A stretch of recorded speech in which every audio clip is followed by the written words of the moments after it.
ছাত্রদের সংঘর্ষে যাত্রাবাড়ি এলাকার রণক্ষেত্র, সোহরাওয়ার্দী কলেজ বন্ধ ঘোষণা, কিছুক্ষণের মধ্যে প্রশাসনের সাথে বৈঠক। আর রুমমেটে কোপ দিছে আর আমি হাসপাতালে পাঠাইছি। অগাছে চাপাটি পাওয়া গেছে। অস্ত্র নিয়ে আসছো, অস্ত্র এমআরসি পোলাপেন্টে কোবাইছে পিছন দিয়ে। আমাদের উপর আমার প্রাণের এমআরসি। রাজধানীর মূল সড়কে আপাতত চলতে পারবে ব্যাটারি রিকশা, হাইকোর্টে দেয়া আদেশে 1 মাসের স্থিতাবস্থা চেম্বার আদালতের। ঢাকা শহরে অবৈধ কোনো বাহন, যান্ত্রিক বাহন যাতে চলাচল করতে না পারে, এই মর্মে হাইকোর্টের আদেশটা যাতে বহাল রাখা হয়। মাননীয় চেম্বার বিচারপতি উনি আদেশটি স্থগিত করেননি, উনি স্থিতাবস্থা বজায় রেখেছেন। ফ্যাসিবাদী স্বৈরাচার ও দোসরদের চক্রান্ত চলছে, এই অভিযোগ তারেক রহমানের। গণতন্ত্রের পক্ষে সব শক্তিকে সতর্ক থাকার আহ্বান। ডক্টর মাহবুবুর রহমান মোল্লা কলেজে হামলা চালিয়েছে সোহরাওয়ার্দী ও কবি নজরুল কলেজের শিক্ষার্থীরা। দুপুরের দিকে দুই পক্ষের মধ্যে ধাওয়া পাল্টা ধাওয়ায় রণক্ষেত্রে পরিণত হয় যাত্রাবাড়ির ডেমরা এলাকা। সংঘর্ষে গুরুতর আহত হয়েছে বেশ কয়েকজন শিক্ষার্থী। এদিকে উদ্ভূত পরিস্থিতিতে বন্ধ ঘোষণা করা হয়েছে সোহরাওয়ার্দী কলেজ। এর আগে মোল্লা কলেজের উদ্দেশ্যে পদযাত্রা করেন সোহরাওয়ার্দী ও কবি নজরুল কলেজের হাজারো শিক্ষার্থী। লাঠি সোঁটা নিয়ে মিছিল করতে দেখা যায় তাদের। পরে মোল্লা কলেজের ভবনে হামলা চালিয়ে ভাঙচুর চালানো হয়। এ সময় মোল্লা কলেজের শিক্ষার্থীরা ধাওয়া দিলে পিছু হটে সোহরাওয়ার্দী ও কবি নজরুলের শিক্ষার্থীরা। এক শিক্ষার্থীকে পিটিয়ে গুরুতর আহত করেন মোল্লা কলেজের শিক্ষার্থীরা। এর আগে চিকিৎসকের অবহেলায় মাহবুবুর রহমান মোল্লা কলেজের শিক্ষার্থী অভিজিৎ হালদারের মৃত্যুর অভিযোগে গতকাল পুরান ঢাকার ন্যাশনাল মেডিকেল কলেজ হাসপাতালে হামলা ও সোহরাওয়ার্দী কলেজে ভাঙচুর চালান ডক্টর মাহবুবুর রহমান মোল্লা কলেজের শিক্ষার্থীরা। আমার প্রাণের এমআরসি আমরা আমাদের উপর আমার প্রাণের এমআরসি। ইট পাটকেলে খেলার মধ্যে ওরার মধ্যে কি দিয়ে বাড়িছে, হাতে ব্লিডিং হতে দেখে এখনো রক্ত ঝরছে। আমরা কিন্তু ওদের কলেজে আক্রমণ করিনি। আমরা যখন ওখানে শান্তিপূর্ণভাবে যাই, ওদের কলেজের পোলাপাইন, আপনি সেনাবাহিনী ছিল, পুলিশ ছিল, ওদের জিজ্ঞাসা করেন। ওদের কলেজের পোলাপাইন আগে ঢাকা কলেজের এবং নটরডেম কলেজের 2 জন শিক্ষার্থীকে আহত করে, যার পরিপ্রেক্ষিতে শিক্ষার্থী ক্ষিপ্ত হয়ে সেখানে যায়। দর্শক, এই মুহূর্তে মাহবুবুর রহমান মোল্লা কলেজের সামনে রয়েছেন সহকর্মী আমির হোসেন স্মিথ। যাব তার কাছে। স্মিথ, মাহবুবুর রহমান কলেজে তো ভাঙচুর হয়েছে, এই মুহূর্তে কি অবস্থা সেখানকার সেটা একটু জানাবেন আমাদের। শাওন, কিছুক্ষণ আগে মাহবুবুর রহমান মোল্লা কলেজের যিনি অধ্যক্ষ আছেন ওবায়দুল্লাহ নয়ন কিছুক্ষণ আগে আমাদেরকে এই বিষয়ে একটি ব্রিফিং করেছেন। যতটুকু ক্ষতিগ্রস্ত হয়েছে সেই ব্যাপারে তিনি কথা বলেছেন এবং কথা বলার এক পর্যায়ে কিন্তু কান্নায় ভেঙে পড়েছেন। অর্থাৎ তিনি দাবি করেছেন এই কলেজটির এমন কোনো ক্যাম্পাস নেই যে ক্যাম্পাসের বিভিন্ন কক্ষ নেই যেখানে তারা ভাঙচুর চালানো হয়নি, ধ্বংসযজ্ঞ চালানো হয়নি। আমি আপনাদেরকে একটু ভেতরের অংশটুকু যদি দেখাতে চাই, সেটি হচ্ছে যে এই কলেজের ভেতরে প্রবেশ করে সোহরাওয়ার্দী কলেজ এবং কবি নজরুল কলেজের শিক্ষার্থীরা কিন্তু ব্যাপক ভাঙচুর চালিয়েছেন এবং বিভিন্ন কক্ষের মধ্যে কম্পিউটার, ল্যাপটপ এবং বিভিন্ন সামগ্রী,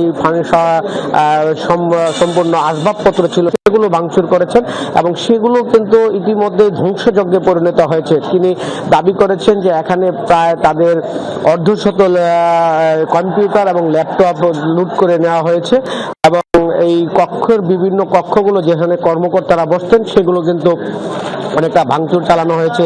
বিশেষ করে এই ক্যাম্পাসের যে ল্যাব ছিল, কম্পিউটার ল্যাব ছিল, পাঠাগার ছিল এবং বিভিন্ন কক্ষগুলো, শিক্ষকদের বিভিন্ন ডিপার্টমেন্টের যে শিক্ষকদের যে চেয়ারম্যান সহ বিভিন্ন কক্ষগুলো ছিল সেগুলো ভাঙচুর চালিয়েছেন। তিনি বলেছেন যে এই ক্যাম্পাসের এখন পর্যন্ত 5টি লিফট ক্ষতিগ্রস্ত হয়েছে এবং 10 থেকে 11 তলা বিশিষ্ট এই ভবনটির বিভিন্ন অংশে কিন্তু ভাঙচুর চালানো হয়েছে এবং প্রায় 3000-এর বেশি ফ্যান ক্ষতিগ্রস্ত হয়েছে বলে দাবি করেছেন। অর্থাৎ সব মিলিয়ে মাহবুবুর রহমান মোল্লা কলেজের অধ্যক্ষ তিনি দাবি করেছেন প্রায় 50 থেকে 60 কোটি টাকার মতো তাদের ক্ষতি করা হয়েছে, এই সেটি তারা দাবি করেছেন। এবং একই সাথে এইটি যাতে পুনরাবৃত্তি না ঘটে, অর্থাৎ আইন শৃঙ্খলা বাহিনীর গাফিলতির কথা তারা বলছেন যে আইন শৃঙ্খলা বাহিনীর সদস্যদেরকে একাধিকবার বিষয়টি অবহিত করার পরও আইনশৃঙ্খলা বাহিনী পর্যাপ্ত পরিমাণে এখানে মোতায়েন ছিল না, যে কারণে সোহরাওয়ার্দী কলেজের শিক্ষার্থী ও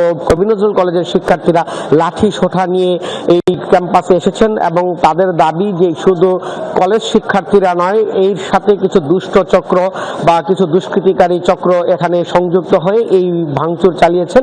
এবং তারা বলছেন, এই কলেজের অধ্যক্ষ আরেকটি দাবি করেছেন, তিনি যে ইউসিবি নামে একটি গ্রুপ যে বিভিন্ন কলেজের শিক্ষার্থীদেরকে উস্কানি দিয়ে এই সম ধরনের এক কলেজের সাথে আরেক কলেজের সংঘর্ষ জড়িয়ে দেওয়া, এরকম একটি অভিযোগ তিনি করেছেন। তিনি এই সম্পর্কে বিস্তারিত তিনি শিক্ষার্থীদের উস্কে দেওয়ার জন্য একটি গ্রুপ ইতিমধ্যেই চালু হয়েছে, যারা বিভিন্ন কলেজে এক কলেজ আরেক কলেজের সাথে, আপনি জানেন যে ঢাকা কলেজের সাথে সিটি কলেজের যে সংঘর্ষ এবং অন্যদিকে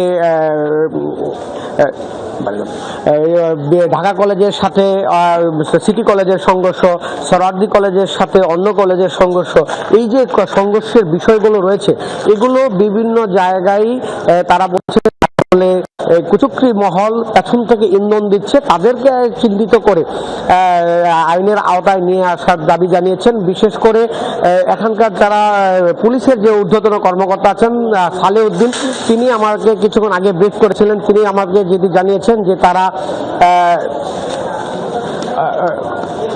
তারা জানিয়েছেন যে এই ঘটনায় তারা শান্তিপূর্ণ তদন্ত করে ব্যবস্থা গ্রহণ করবেন।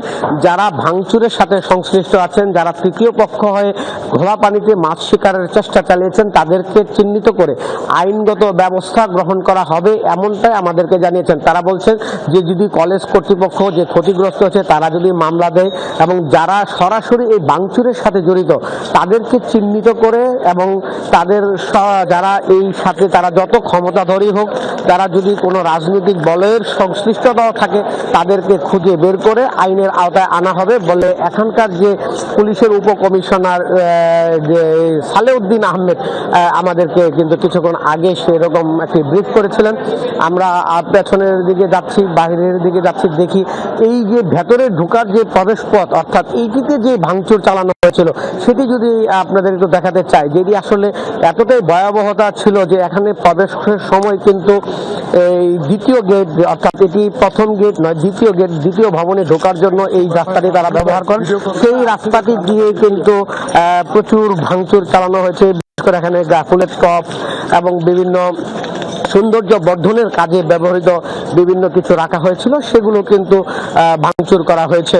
এবং ভিতরের অবস্থান তো আমরা দেখালাম, অর্থাৎ এখানকার ক্যাম্পাসে যারা আছেন আমাদেরকে জানিয়েছেন যে এই ক্যাম্পাসে পর্যন্ত তারা উঠতে পেরেছেন, তারা সেই পর্যন্ত ভাঙচুর চালিয়েছেন। এবং এখানকার যে অধ্যক্ষ মহোদয় আমাদেরকে অবহিত করেছেন যে যখন এখানে ভেতরে ধ্বংসযজ্ঞ চালানো হয়, ভাঙচুর চালানো হয়, ঠিক সেই সময় কিন্তু মাহবুবুর রহমান মোল্লা কলেজের শিক্ষার্থীরা নিচ থেকে তাদেরকে ঘিরে ফেললে তারা কিন্তু যারা আটকা পড়েছিল তাদেরকে অনেকটা নিরাপদে যাতে সরে যেতে পারে সেই ব্যবস্থা তারা করে দিয়েছেন। এবং অর্থাৎ তারা আর এই ধরনের সংঘাত সহিংসতা যাতে না হয় সেই ব্যাপারে প্রশাসনের দৃষ্টি আকর্ষণ করেছেন।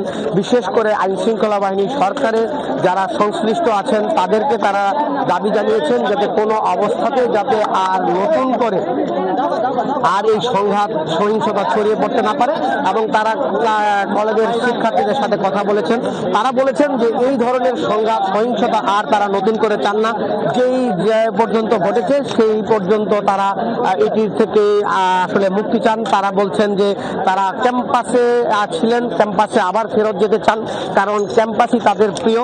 এবং তারা বলছেন যে এই যেভাবে ক্ষতিগ্রস্ত করা হয়েছে তাদের ক্যাম্পাস, সেই ক্যাম্পাসের যে ক্ষতি পুরি সেই ক্যাম্পাসের এই মুহূর্তে আইন শৃঙ্খলা বাহিনীর সদস্যরা আপনি দেখতে পাচ্ছেন যে মোতায়েন আছেন, কলেজের সাথে ক্যাম্পাসের সামনে অবস্থান করছেন। আমরা কিছুক্ষণ আগে তাদের সাথে চেষ্টা করেছিলাম কথা বলার জন্য, তবে তারা ওইভাবে আমাদের সাথে কথা বলে।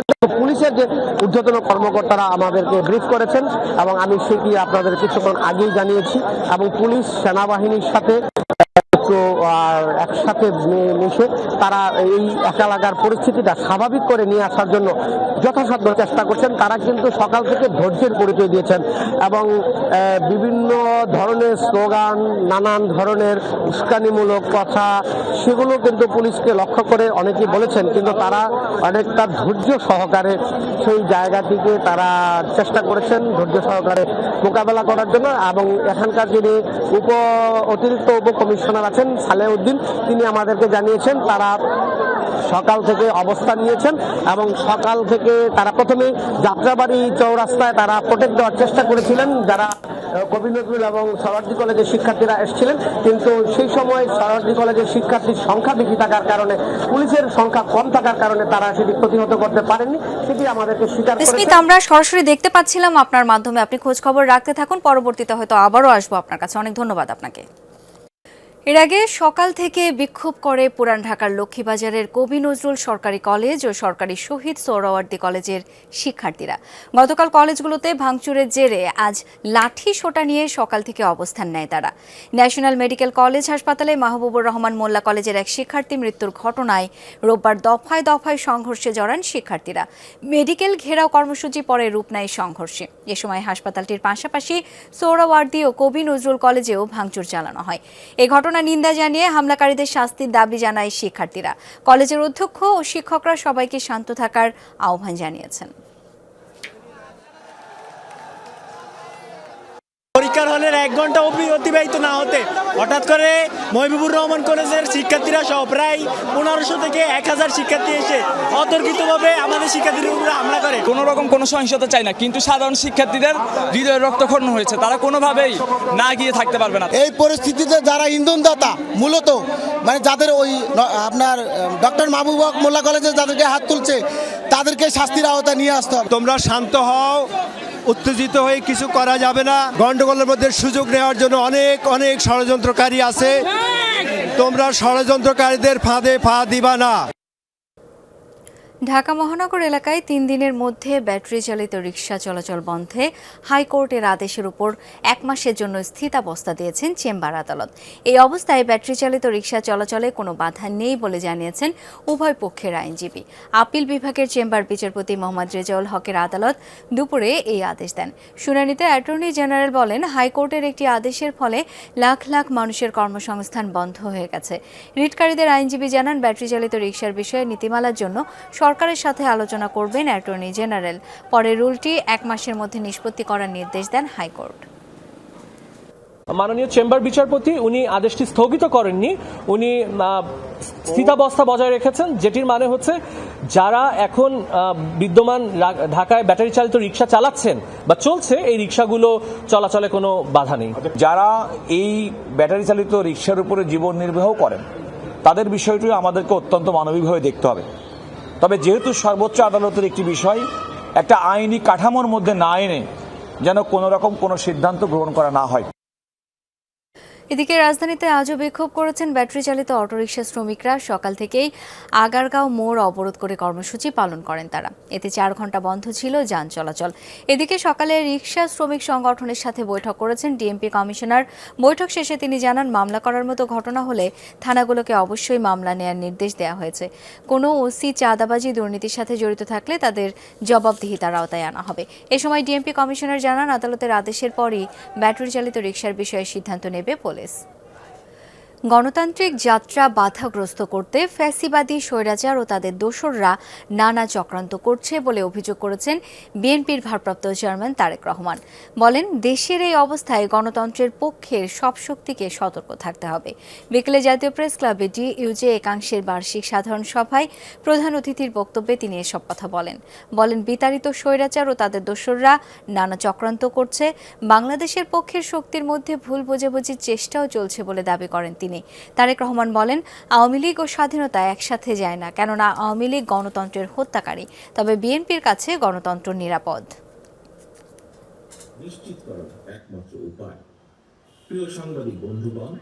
সংস্কার আগে নাকি নির্বাচন আগে?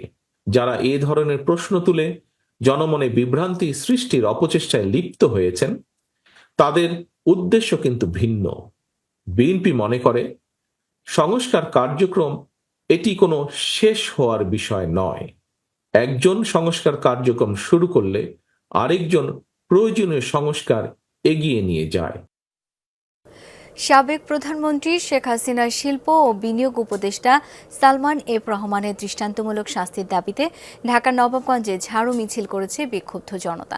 নবাবগঞ্জ থানার একটি বিস্ফোরক মামলায় 4 দিনের রিমান্ড শেষে আজ তাকে কঠোর গোপনীয়তায় ঢাকার আদালতে নেয় পুলিশ। রিমান্ড ও আদালতে নেয়ার খবর ছড়িয়ে পড়লে বেলা 11টার দিকে বিক্ষুব্ধ জনতা খণ্ড খণ্ড মিছিল নিয়ে নবাবগঞ্জ কেন্দ্রীয় শহীদ মিনারে জড়ো হতে থাকেন। পরে বের করা হয় ঝাড়ু মিছিল। বিভিন্ন সড়ক ঘুরে বাগমারা বাজারে গিয়ে শেষ হয় মিছিলটি। বক্তারা বলেন, সালমান এফ রহমান বিভিন্ন অনিয়ম দুর্নীতির সাথে জড়িত, তার ফাঁসির দাবি জানান তারা। নবাবগঞ্জ থানার ভারপ্রাপ্ত কর্মকর্তা জানিয়েছেন, 4 দিন আগে বিস্ফোরক মামলায় সালমান এফ রহমানকে রিমান্ডে নেওয়া হয়। জিজ্ঞাসাবাদ শেষে আজ তাকে আদালতে পাঠানো হয়।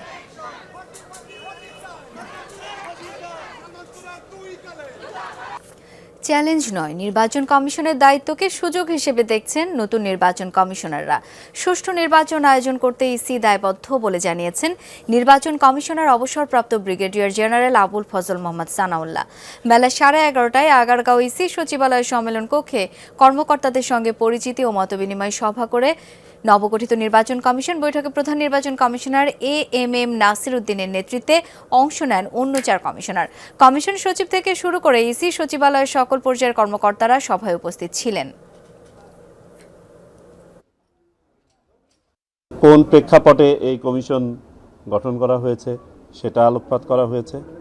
জাতির প্রত্যাশা নিয়ে আমরা কথা বলেছি, আমরা কি চাই ভবিষ্যতে সেটা নিয়ে কথা বলেছি এবং আমাদের চাওয়া ভেরি সিম্পল।